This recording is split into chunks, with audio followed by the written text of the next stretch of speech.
ग्राहकों को हुई परेशानी के लिए इंडिगो ने माफी मांगी है। गड़बड़ी की सटीक वजह बताना अभी संभव नहीं। इंडिगो ने कहा जांच पूरी होने में समय लगेगा। तो डीजीसीए को इंडिगो ने जवाब दिया है और माफी भी मांगी गई है और इसी के साथ ये भी कहा गया है कि जांच पूरी होने में अभी थोड़ा समय लगेगा। आधिकारिक तौर पर यह जवाब शो कॉज नोटिस का इंडिगो ने जवाब दिया है। दरअसल आपको ये बता दें कि ग्राहकों को हुई परेशानी को लेकर इंडिगो ने माफी मांग ली है और डीजीसीए की तरफ से अल्टीमेटम भी दिया गया था और ये कहा गया था कि आप 24 घंटे का और समय ले लीजिए और हमें पूरी विस्तृत जानकारी दीजिए कि आखिर जो ये गड़बड़ियां हुई, यात्रियों को जो परेशानी हुई है, आखिर कैसे हुई, कहां से इसकी शुरुआत हुई और इसे लेकर कोई कदम क्यों नहीं उठाया गया, जिस पर इंडिगो की ओर से आधिकारिक जवाब दिया गया, माफी मांगी गई है और ये कहा गया है कि जांच पूरी होने में अभी थोड़ा समय लगेगा। तो इंडिगो के सीईओ और सीओओ को भी तलब किया गया है, यानी कि इस पूरी गड़बड़ियों को लेकर जो जांच कमेटी बनाई गई है अब वो इंडिगो के सीईओ से भी पूछताछ करेगी और जानने की यही कोशिश की जाएगी कि आखिर ये बड़े स्तर पर जो यात्रियों को परेशानी हुई है आखिर क्या इसके पीछे की वजह रही है। तो ये बड़ी खबर आपको बता रहे हैं कि इंडिगो के सीईओ और सीओओ आज तलब किए गए हैं। डीजीसीए ने इंडिगो के सीईओ और सीओओ को तलब किया है। आज 11 बजे इंडिगो के प्रतिनिधियों को डीजीसीए ने बुलाया है। इंडिगो के अतिरिक्त रूट को कम अब डीजीसीए करेगा। तो तलब किया गया है इंडिगो के सीईओ और सीओओ को और पूछताछ भी की जाएगी और जानने की कोशिश की जाएगी कि आखिर जब दिक्कतें इस हद तक थी तो आखिर इसे लेकर कोई सख्त कदम क्यों नहीं उठाया गया। इसी बीच एक और बड़ी खबर, नागरिक उड्डयन मंत्री राममोहन नायडू ने पोस्ट किया है और सीनियर अधिकारियों के साथ बैठक हुई। ये कहा गया मंत्रालय डीजीसीए के अधिकारियों के साथ बैठक हुई। अब मंत्री की तरफ से कहा गया और बैठक में मौजूदा हालात पर चर्चा हुई है। अधिकारियों को एयरपोर्ट जाने के निर्देश दिए गए हैं। इसके अलावा एयरलाइन ऑपरेशन, पैसेंजर और ओरिएंटेड सर्विस वेरीफाई करने के भी निर्देश दिए गए हैं। तो केंद्रीय मंत्री की ओर से इस पूरे मामले को लेकर अब निगरानी, नागरिक उड्डयन मंत्री की ओर से ये पोस्ट में जानकारी दी गई कि अधिकारियों के साथ बैठक हुई है। भावना सिसोदिया दिल्ली से लाइव जुड़ चुकी है तमाम जानकारी के साथ। भावना, आज 7वां दिन है इंडिगो में जो गड़बड़ियां देखने को मिली, इंडिगो जिस संकट से गुजर रहा है इसे लेकर कार्रवाई एक्शन भी हो रहा है, लेकिन इंडिगो की तरफ से जो आधिकारिक तौर पर डीजीसीए को स्टेटमेंट दिया गया है, क्या उससे डीजीसीए ये संतुष्ट नजर आ रहा है?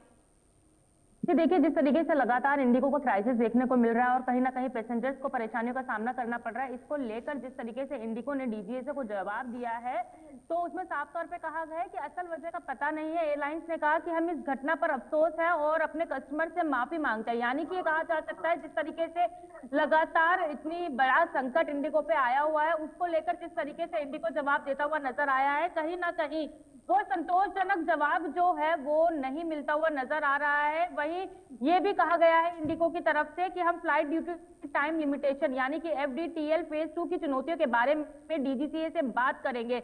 ये कहा गया जिस तरीके से लगातार एक के बाद एक फ्लाइट कैंसिलेशन हो रही है, पैसेंजर्स को परेशानी हो रही है और उसको लेकर जिस तरीके से एयरलाइंस ने जवाब दिया है, कहीं ना कहीं वो जवाब जो है संतोषजनक नहीं है। वहीं डीजीसीए ने अब अपने पैनल में जो है पूछताछ के लिए जो पीटर एल्बर्ट है इंडिगो के सीईओ को जो है सम्मन तलब करा है और उनको जो है बुलाया गया है। जिस तरीके से लगातार एक के बाद एक फ्लाइट कैंसिल हुई है, वहीं अब जो 5 दिसंबर को 4 सदस्यों का पैनल बना था इस ऑपरेशन की रुकावट की असली वजह को पता करने के लिए, उसे काम सौंपा गया है।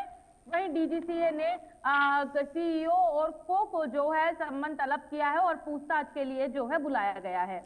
और भावना, देखिए सीईओ की तरफ से यानी कि इंडिगो के जो सीईओ हैं वो लगातार माफी मांग रहे हैं और उनकी तरफ से लगातार बयान भी सामने आ रहे हैं कि जो भी परेशानी है उसे जल्द से जल्द दुरुस्त कर दिया जाएगा, लेकिन अभी तक स्थिति में किसी भी तरीके से कोई सुधार होता हुआ नजर नहीं आ रहा है। ऐसे में जब स्टेटमेंट दिया जाता है सीईओ की तरफ से, क्या संतुष्ट होता है डीजीसीए, ये भी देखना होगा। लेकिन जो कल बैठक हुई है उड्डयन मंत्री की तमाम अधिकारियों के साथ, उस बैठक से क्या निकलकर सामने आया भावना?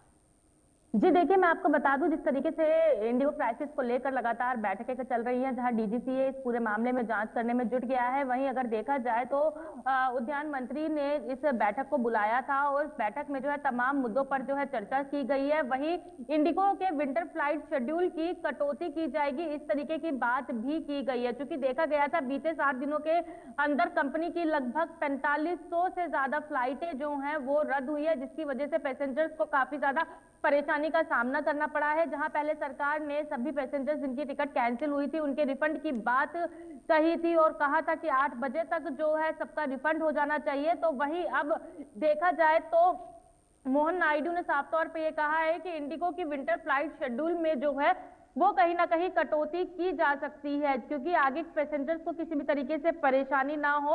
और अगर इंडिगो सीईओ की बात की जाए पीटर एल्बर्ट की, और जिस तरीके से वो जवाब देते हुए नजर आ रहे हैं, क्योंकि जहां एक तरफ 4500 से अधिक फ्लाइटों का रद्द हुई है, पैसेंजर्स काफी हजारों की संख्या में पैसेंजर्स को जो है परेशानी का सामना करना पड़ा, और जिस तरीके से वो जवाब देते हुए नजर आए हैं कि असल वजह का नहीं पता चल पा रहा, क्योंकि इतनी बड़ी एक एयरलाइंस को अगर वजह का नहीं पता लग पा रहा तो कहीं ना कहीं तमाम बड़े सवाल जो है वो खड़े होते हैं। अब जांच में निकलकर क्या सामने आता है ये देखना जरूरी होगा। वहीं उद्यान मंत्री जो है वो साफ तौर पे ये कहते हुए नजर आए हैं कि विंटर में जो है इंडिगो की फ्लाइट की जो है वो कटौती की जाएगी।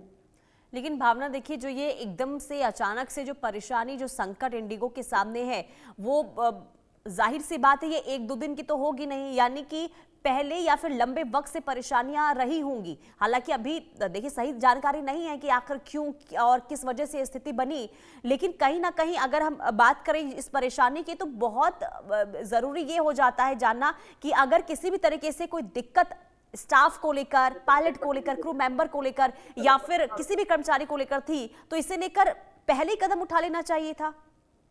जी देखिए, बात बिल्कुल सही है। जिस तरीके से इंडिगो की परेशानी 1 दिसंबर से 8 दिसंबर तक सामने आई है, कहीं ना कहीं वो साफ तौर पे दिखाता है कि ये संकट केवल दिसंबर से ही शुरू नहीं हुआ। लगभग उम्मीद लगाई जा रही है, पर जानकारी भी सामने आ रही है कि नवंबर एंड से ही जो है इस तरीके की परेशानी आनी शुरू हो गई थी, जो कि लगातार ये कहा जा रहा था क्रू मेंबर्स जो है उनकी कमी है, कहीं ना कहीं पायलट्स की कमी है, इस चीज को जो है बार बार कही जा रही थी। वही जिस तरीके से अब इस पूरे मामले में जांच बैठाई गई है, तो इस पूरे मामले की जांच रिपोर्ट जो है 15 दिनों के अंदर आएगी। सरकार इंडिगो के ऑपरेशन के संकट और फ्लाइट कैंसिलेशन की रिपोर्ट का जो है वो इंतजार कर रही है, और रिपोर्ट मिलने के बाद ही कहीं ना कहीं समीक्षा और सुधारीकरण के जो है कदम उठाए जाएंगे, ताकि किसी भी तरीके से आगे पैसेंजर्स को परेशानी। ठीक है भावना, अभी देखिए रिपोर्ट का तो इंतजार है, उससे पहले जो आज सीईओ की से पूछताछ होगी, सीईओ के साथ जो पूछताछ होगी, डीजीसीए जो करेगा पूछताछ, इससे क्या निकलकर सामने आता है ये भी बहुत अहम हो जाता है। बहुत शुक्रिया भावना तमाम जानकारी देने के लिए। और रुकते